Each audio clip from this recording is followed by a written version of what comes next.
أعوذ بالله من الشيطان الرجيم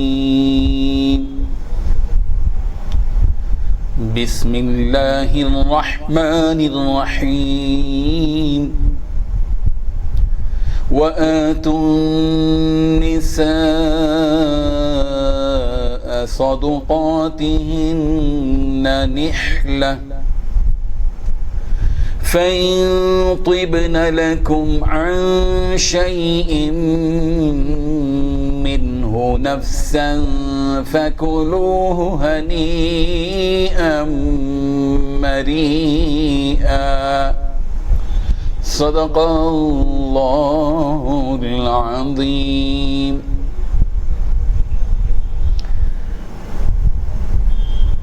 حاضرین کرام، یہ درس نمبر 320 ہے۔ سورہ نساء کی آیت نمبر 4 کی تلاوت کی گئی۔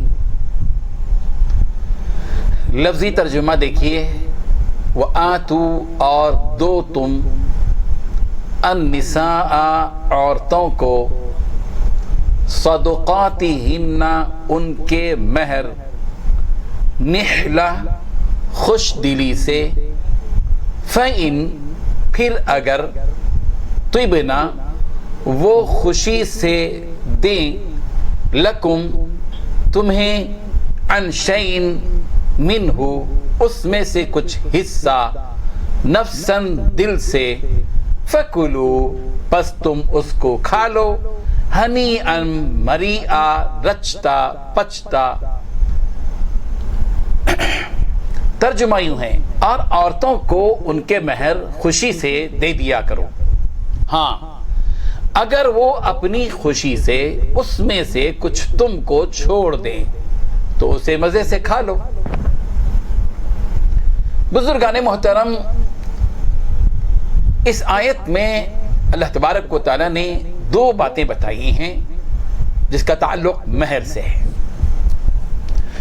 سب سے پہلی بات اللہ تعالیٰ نے بتائی کہ وَآتُوا النِّسَاءَ صَدُقَاتِهِنَّ نِحْلَةً کہ عورتوں کو ان کا مہر خوشی سے دیا کرو، اور دوسری بات بتائی کہ اگر عورتیں خود ہی مہر کا کچھ حصہ خوش دلی سے معاف کر دیں تو اسے خوشگوار اور مزے سے کھاؤ۔ زمانہ جاہلیت میں عرب میں مہر سے متعلق مختلف شکلوں سے ظلم ہوتا تھا۔ ظلم کی ایک شکل یہ تھی کہ مہر جو لڑکی کا حق ہے اس کو سرے سے دیا ہی نہیں جاتا تھا۔ لڑکی کے سرپرست اس کے شوہر سے مہر وصول کر لیتے تھے اور لڑکی کو نہیں دیتے تھے، جبکہ یہ لڑکی کا حق ہے۔ ظاہر ہے کہ یہ سراسر ظلم، انصاف کے خلاف بات تھی۔ قرآن مجید نے اس سلسلے میں واضح کر دیا کہ وَآتُوا النِّسَاءَ صَدُقَاتِهِنَّ عورتوں کو ان کا مہر دو۔ دوسرا ظلم مہر سے متعلق لڑکی پر یہ ہوتا تھا کہ مہر کی یہ رقم اگر دینا بھی پڑتا تو بہت تلخی کے ساتھ باطل ناخواستہ دیتے تھے۔ قرآن مجید نے دلوں کو بدلا،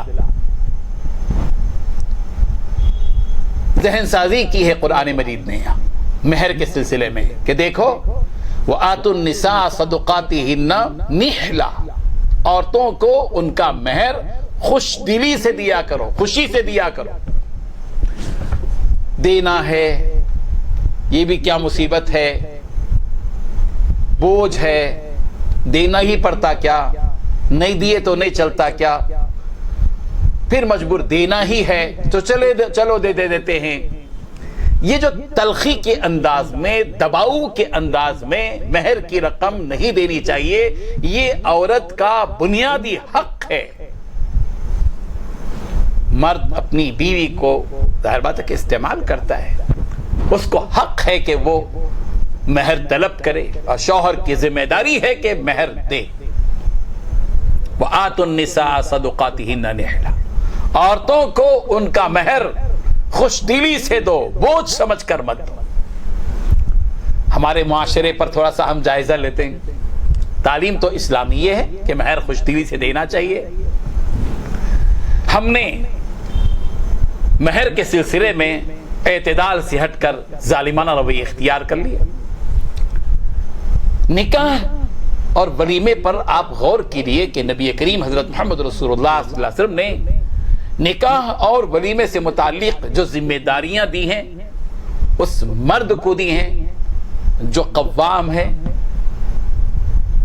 الرجال قوامون علی النساء، مرد عورتوں پر بھاری ہیں، قوام ہیں، اپنی محنت کی کمائی کما کر اپنی بیوی کو جو ہے بیوی پر استعمال کرتا، بیوی پر وہ خرچ کرتا ہے، قوام ہے، اس کی ذمہ داری ہے.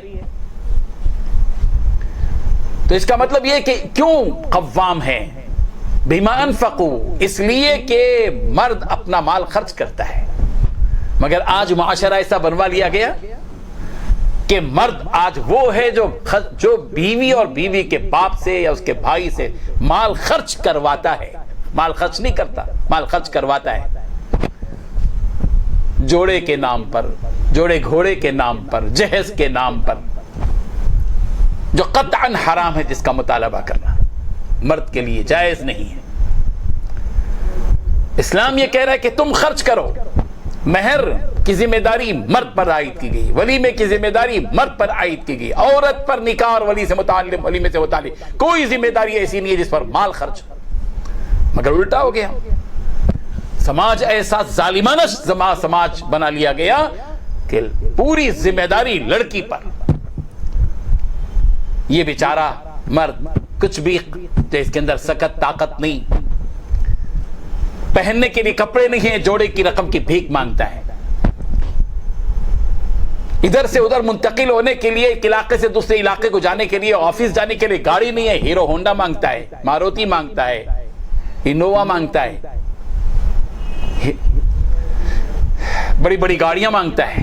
رہنے کے لیے بنگلہ نہیں ہے، پلاٹ یا فلیٹ مانگتا ہے. کپڑے نہیں ہے اس کے پاس، اس لیے اب تک ویسے ہی جی رہا تھا نالائق کہ مانگ رہا ہے کپڑے، جوڑے کی رقم. بڑے شرم کی بات ہے کہ وہ دلہا جو ہزاروں لوگوں کے سامنے اسٹیج پر بیٹھتا ہے اور وہ کپڑے پہنتا ہے جو لڑکی، غریب لڑکی کے باپ سے بھیک مانگ کر لی ہے. بے غیرتی کی بات ہے. غیرت جس کے اندر ہوتی ہے وہ اس قسم کا گھٹیا معاملہ نہیں کر سکتا. بدلنا ہے سماج کو. قرآن مجید تعلیم دے رہا ہے کہ تم خرچ کرو، عورتوں پر خرچ کرو، عورتوں کے ساتھ وعاشروہن بالمعروف، معروف طریقے سے ان کے ساتھ رویہ اختیار کرو، ان کے دکھ درد میں ان کا ساتھ دو. مگر معاملہ الٹا کر دیا کہ بھیک مانگی جاتی ہے، جہیز کی طویل فہرست دی جاتی ہے. حرام ہے، یہ حرام ہے. اس لیے اللہ تبارک و تعالیٰ فرما رہے ہیں ذمہ داری مرد کی ہے. جوڑے کی رقم شادی سے پہلے لی جاتی ہے اور مہر کی رقم نکاح کے وقت بھی نہیں دی جاتی. بعض تو زندگی بھر نہیں دیتے. جب مرتے ہیں تو معاف کر دو کا لفظ استعمال کیا جاتا ہے. بالکل گھٹیا طریقہ ہے. مہر دینا چاہیے، خوش دلی سے دینا چاہیے. ہاں ایک صورت بتائی گئی ہے، گنجائش ہے کہ فَإِن طِبْنَ لَكُمْ عَنْ شَيْءٍ مِّنْهُ نَفْسًا فَكُلُوهُ هَنِيئًا مَرِيئًا. اگر عورت خود بغیر کسی دباؤ کے، بغیر کسی اشارے کے، بغیر کسی ہیلے کے، ادھر کی طرف سے کوئی دباؤ نہیں، خود عورت اپنے سے اپنے شوہر سے کہتی ہے کہ کیا ضرورت ہے مہر کی، کوئی بات نہیں ہے، 20,000 ہے مہر تو 10,000 دے دو، 10,000 میری طرف سے آپ کو معاف ہے، کوئی بات نہیں ہے، معاف کرتی ہے تو رکھ لو، کھاؤ، اس کو استعمال کرو، خوش دلی کے ساتھ کھاؤ، خوشگوار انداز میں کھاؤ، مزے لے کر کھاؤ، کوئی مسئلہ نہیں ہے. قرآن میں یاد دیتا ہے. لیکن اس میں کوئی دباؤ مرد کی طرف سے، شوہر کی طرف سے بیوی پر، عورت پر نہیں ہونی چاہیے. بہرحال یہ دو باتیں ہیں جو قرآن مجید نے بتائی ہیں. ہر نوجوان کو چاہیے کہ نکاح کے وقت میں مہر معجل ادا کرے. آج معجل اور معجل کا جو مسئلہ قاضی صاحب پڑھتے ہیں، مہر معجل ابھی دینا، بہتر یہی ہے کہ نکاح کے وقت میں نقد مہر دیا جائے اور مہر بھی لڑکی کو دیا جائے، اس کا حق ہے. وہ ایسا نہیں کہ لڑکی کا باپ لے لے اور خود استعمال کر لے، اور ذمہ داری ہے لڑکی کے باپ یا کسی سرپرستی کے لینے کے بعد عورت کے حوالے کرے یا خود ہی شوہر نقد طور پر دے دے. معجل قرض بعد میں دینے کا، بعد میں کا مطلب یہ کہ 5 مہینے کے بعد، 6 مہینے کے بعد، زیادہ سے زیادہ 1 سال کے بعد. یہ نہیں کہ معجل کا مطلب کبھی دینا ہے زندگی بھر میں، نہیں، ایسا نہیں ہے. جلد سے جلد دینے کی کوشش کرنی چاہیے. اللہ تعالی ہم سب کو اس پر عمل کرنے کی توفیق عطا فرمائے. وآخر دعوانا ان الحمد للہ رب العالمین.